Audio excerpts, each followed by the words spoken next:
प्यारे साथियों, आज की इस क्लास में आप सबका स्वागत है। आज हम त्रिभुज पाठ के ज्योमेट्री सेक्शन से एक्सरसाइज 7.4 के क्वेश्चन नंबर 6 को सॉल्व करने जा रहे हैं। क्वेश्चन नंबर 6 का कहना है, दर्शाइए कि एक रेखाखंड पर एक दिए हुए बिंदु से जो उस रेखा पर स्थित नहीं है, जितने रेखाखंड खींचे जा सकते हैं उनमें लंब रेखाखंड सबसे छोटा होता है।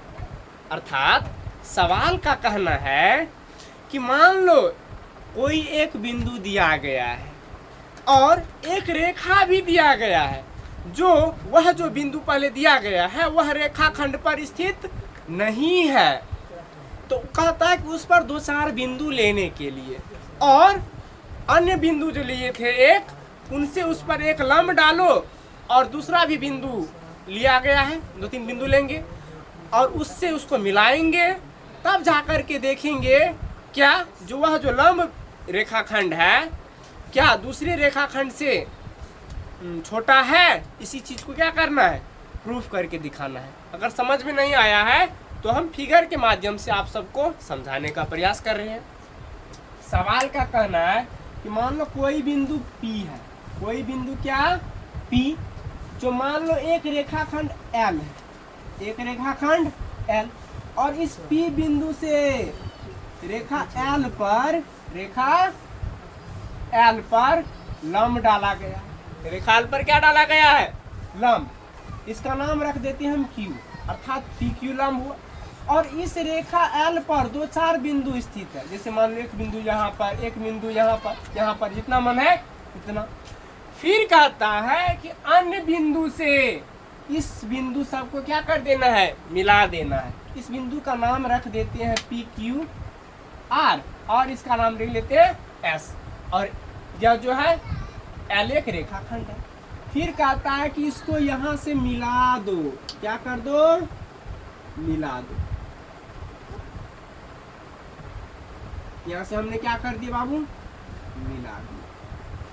इन सबको क्या कर दिए, मिला दिया। अब कहता है यह जो रेखाखंड, मतलब यह जो रेखाखंड हुआ PQ, अर्थात यह रेखा पर तो लंब है, यह जो लंब PQ है क्या वह PR तथा PS से छोटा है। इसको क्या करना है, हमें प्रूफ करके दिखाना है। प्यारे साथियों, यह क्वेश्चन बहुत ही सिंपल है, सिर्फ समझने का इसमें खेल है। तो हम लिखते हैं पहले गिवन दैट, जो दिया गया है पहले उसको क्या कर लेते हैं, नोट कर लेते हैं। क्या दिया गया है कि बिंदु P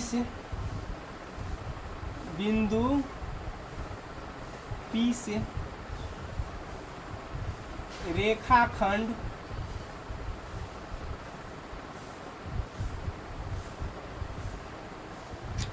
L पर स्थित बिंदु क्या क्या स्थित है, QRS,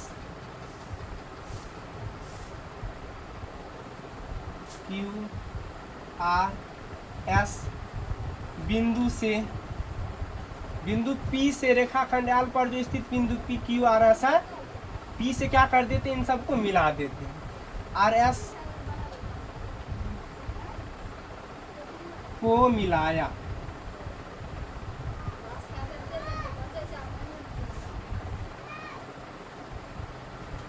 क्या कर दिए बाबू, मिला दिए। क्या समझ में आया कि एक अन्य बिंदु दिया गया है P और एक रेखाखंड का नाम है L। अब इसको क्या करते हैं कि बिंदु P से तो Q पर लंब डाला गया है और अन्य बिंदु, मान लो इस रेखाखंड पर QRS अन्य बिंदु है, इन सबको क्या कर दिए, मिलाए। उसमें एक ऐसा भी रेखाखंड है जो लंब है, जो क्या है, रेखा L पर लंब है। तो फिर क्या कर दिए, इन सबको मिला दिए। तो हमें प्रूफ क्या करना है, टू प्रूव दैट,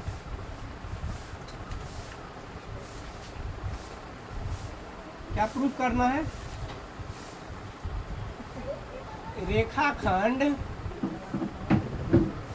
PQ, कौन बाबू, पी क्यू पी आर तथा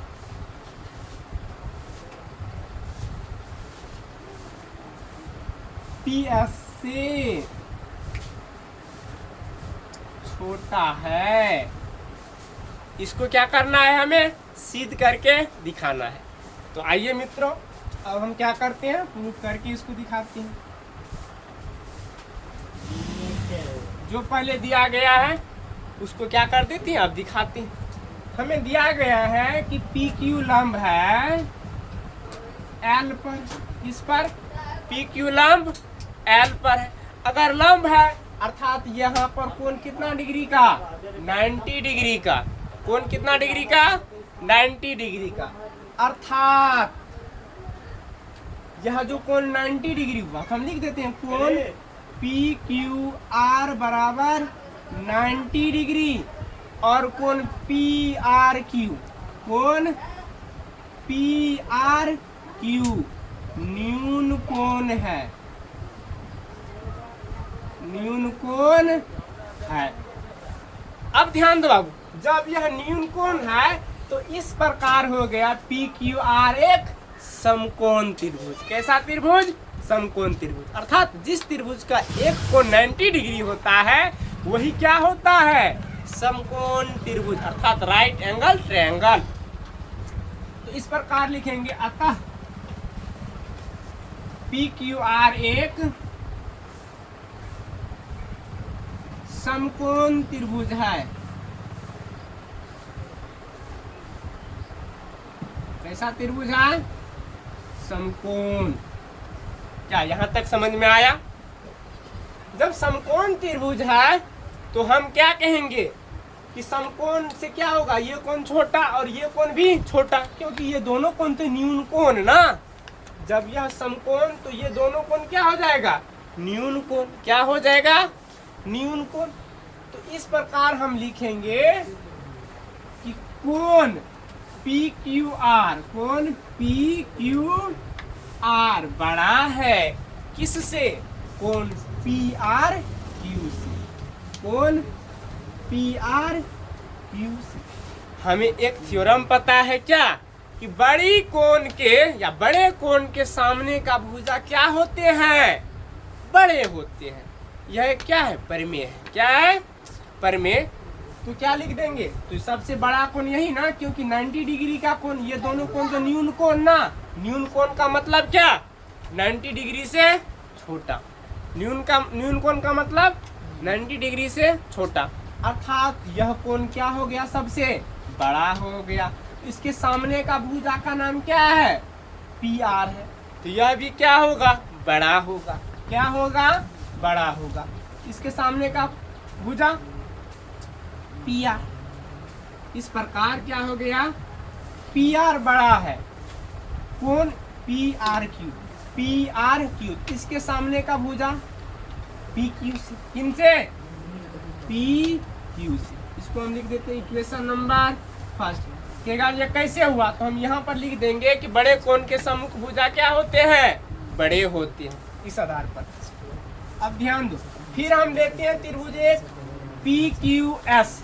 कौन त्रिभुज लिए, पी क्यू एस। त्रिभुज पी क्यू एस में, किसमें, त्रिभुज पी क्यू एस में। अब ध्यान दो, पी क्यू एस में भी क्या है, कोण क्यू समकोण है और बाकी के दो कोण पी और कोण एस न्यून कोण है। तो इस प्रकार हम कहेंगे कि कोण क्यू बड़ा है कोण एस से। इसी चीज को लिख देते हैं, कोण क्यू का नाम क्या हो गया, पी क्यू एस। कोण पी क्यू एस यह बड़ा है कोण किस से, पी एस क्यू से, कोण पी एस क्यू से। जब बड़ा है तो फिर वही परिमेय, बड़े कोण के सम्मुख भुजा बड़े होते हैं।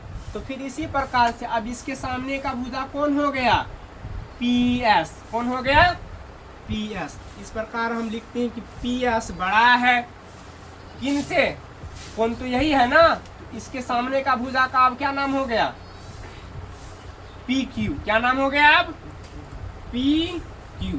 अर्थात पी एस बड़ा है पी क्यू से। Equation number 2। अब लिख देते हैं हम यहाँ पर समीकरण 1 तथा 2 से। समीकरण 1 तथा 2 से हमें क्या निष्कर्ष निकलता है? 1 तथा 2 से फिर यहाँ पर लिखेंगे पी आर बड़ा है पी क्यू से, तथा